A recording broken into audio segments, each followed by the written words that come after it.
Hey everybody, my name is Whitney. I'm a registered nurse, and just in the nick of time, I am officially debt-free. And in today's video, we're going to talk about how I was able to pay off $93,000 of student loans in 22 months. And just for the sake of transparency, I do want to note that I've definitely been blessed with some amazing circumstances that have allowed me to get here and get here so quickly that I know that not everybody has the opportunity to take advantage of. But my hope is that by at least sharing my story, I can share some strategies and ideas that I use that could hopefully be helpful to you as well in your journey. And for me, in order to tackle that huge amount of student loan debt, I took a pretty straightforward approach, which we'll outline right here. So number one was to minimize the amount of debt I took out in the first place. Number two was to not take out any more debt. Number three was to list out my monthly expenses.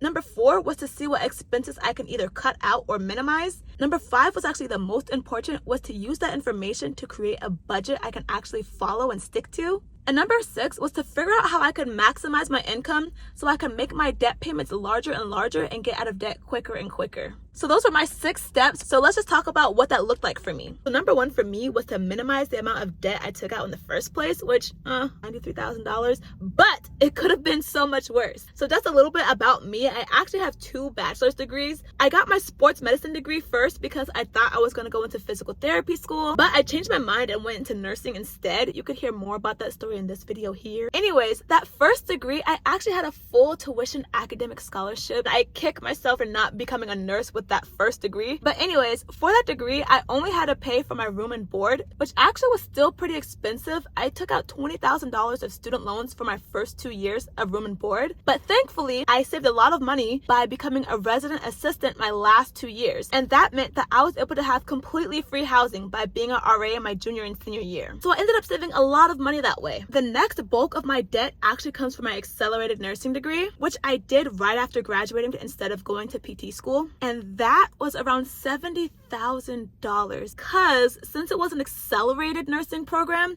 I was highly advised against working.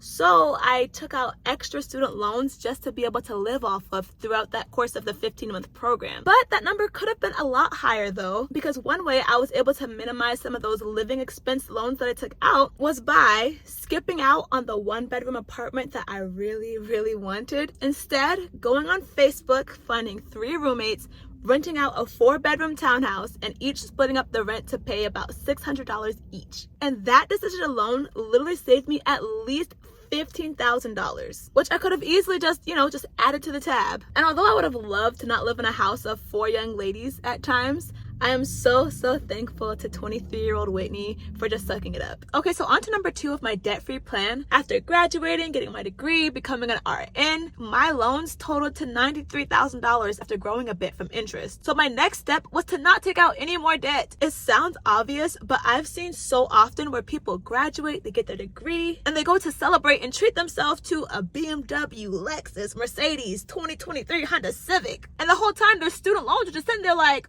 that new car is at least another $30,000 of debt, or like a whole $500 a month car payment that could be used towards paying off your student loans instead. So after I graduated, me and my little used 2011 Mazda, we stuck it through. YouTube videos and all. Anyways, number 3 in my debt-free plan was to list out all of my expenses. I literally just opened up a Google Excel spreadsheet and just listed everything out. Tithe, phone bill, food, gas, all of that. And then number 4, I went through and made sure that I was getting the best value on all of those expenses as well. So I legit was like calling around and making for sure I was getting the best car insurance rate. I made sure I stuck with my shared family phone plan, paying like $30 each for our phone bill. And then of course I always made for sure I compared gas prices before filling up. And that led me to number 5, which was to establish a budget that I felt very comfortable with. Having a budget was actually amazing. It literally gave me a structured path for all of my money to follow. It really gave me peace and freedom actually, because having it all set out meant that I knew exactly how much debt I was going to be able to pay off that month, while also knowing that I still had money for food, gas, toothpaste, and even my eyelashes.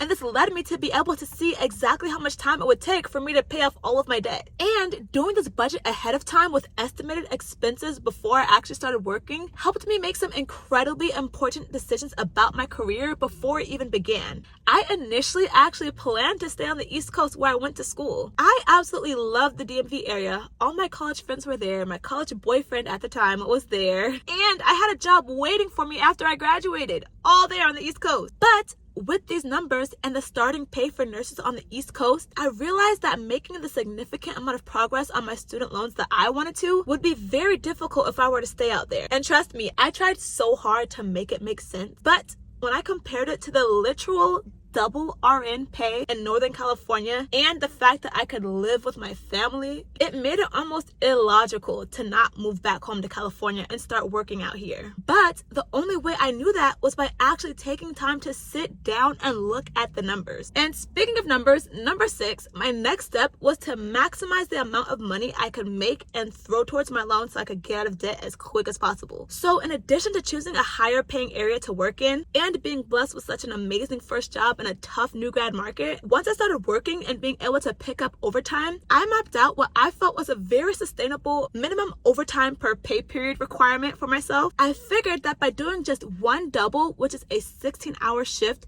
where after the first 8 hours you get time and a half, and after 12 hours you get double pay, I figured that just by doing one of those shifts every 2 weeks, that I would have a really big extra chunk of cash each paycheck to be able to throw towards my debt without completely killing myself. And that was actually a really solid plan at first. And it allowed me to make a whole lot of headway that actually had me on pace to finish my debt in 13 months. But life started lifing. Burnout was real, breakups occurred, sad wit was around a lot more often. So I just took a really big step back to take care of myself emotionally while still following those steps, but just with a lot less intensity. But nonetheless, we made it through, and 22 months later, here we are. Anyhow, that is the story of how I paid off $93,000 of debt in 22 months. But before I finish though, there's one more really important thing that I do want to share, which is that whenever you're on your debt-free journey and you're making those extra payments towards your loans, it is important to make sure that those extra payments are actually going towards your principal. When I first started paying off my private student loans, I didn't realize that those extra payments that I was making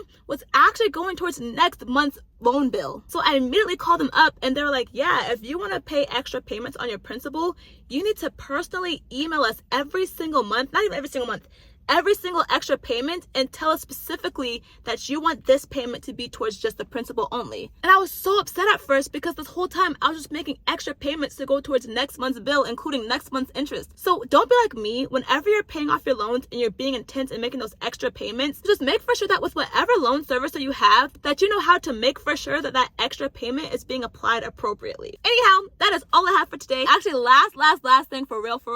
One thing that I really cannot end this video without highlighting is really just emphasizing how much God has truly blessed me through this entire journey. Like, there's so many instances that I really could just not have done on my own. Like, between getting a first job and starting pay that I thought would be impossible, to being blessed with just amazing parents who were so supportive in this journey by letting me stay at home rent free. Even just my car holding up like the sandals of the Israelites when they was walking around the wilderness for 40 years. No breakdowns, no transmissions going out. Just having a used paid for car hold it down for all these years was such a blessing. Even just being able to have the health to be able to even work and make a living and pay back these loans. Those are blessings that I cannot take for granted. And honestly, this whole experience, this whole journey has really started to show me how God really do be standing on his word. And because ever since I was literally a kid with my allowance, I have always been very big on tithing. In the Bible, God says to bring me your tithe, which is the 10% of your income, and giving that to God.